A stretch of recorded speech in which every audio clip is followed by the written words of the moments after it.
मुंबईसह राज्यातील 29 महानगरपालिकांच्या महापौर पदाकरता अगदी थोड्याच वेळात सोडत निघणार आहे। ही सोडत काढण्याची तयारी आता पूर्ण झाली आहे।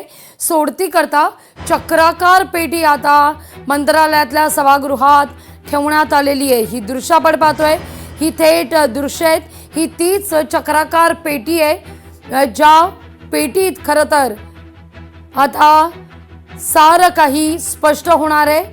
राज्यातील महापौर पदासाठी आरक्षण सोडत ही निघणार आहे याच चक्राकार पेटीतून।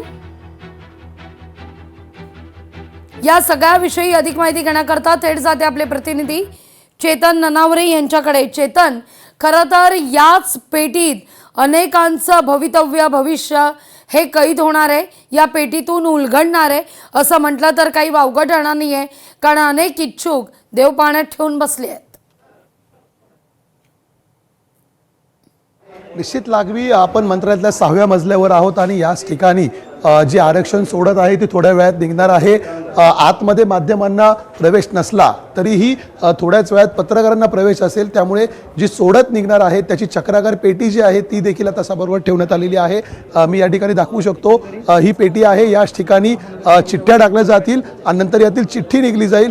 ज्या आरक्षणाची चिठ्ठी निघेल त्या आरक्षणाचा महापौर त्या महापालिकेमध्ये बसणार आहे। सर्व राजकीय पक्षांचे प्रतिनिधी आपण दुसऱ्या बाकावरती पाहू शकतो बसलेले आहेत। या ठिकाणी भाजपचे महामंत्री असतील, राजेश शिरवाडकर असतील, माजी महापौर किशोरी पेडणेकर असतील किंवा आमदार जामसुदकर असतील, ही सर्व प्रतिनिधी आहेत ती येऊन बसलेली आहेत। आणि 29 महापालिकांमध्ये मग बहुतांश महापालिकांमध्ये भाजप महायुतीची सत्ता आहे।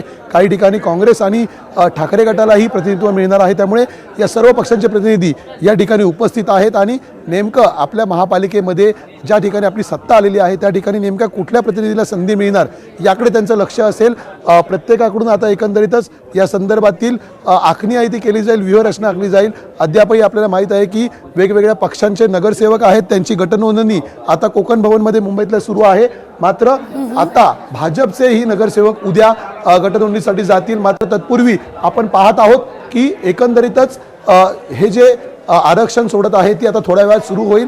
आणि नेमकं ज्या प्रकारे तू उल्लेख केलास की सर्वच प्रतिनिधी आहेत, सर्वच नगरसेवक आहेत ते देव पाण्यात ठेवून बसलेले आहेत। त्यामुळे सुरुवातीला पहिल्यांदा ज्या गटाचं आरक्षण निघेल त्या आरक्षणापुरते स्पर्धक आहेत ते आपल्या समोर राहतील, इतर सर्व स्पर्धक आहेत ते स्पर्धेतून गळतील असंही कुठेतरी नगरसेवकांना वाटत आहे। त्यामुळे आता नेमकं मुंबई महापालिकेमध्ये कुठलं आरक्षण पडणार याकडे सर्वांचं लक्ष असेल, कारण आशियातली सर्वात मोठी महापालिका आहे आणि विशेष करून मुंबईमध्ये तर कुणाला महापौरपदी संधी मिळणार हे थोड्याच वेळात स्पष्ट होईल।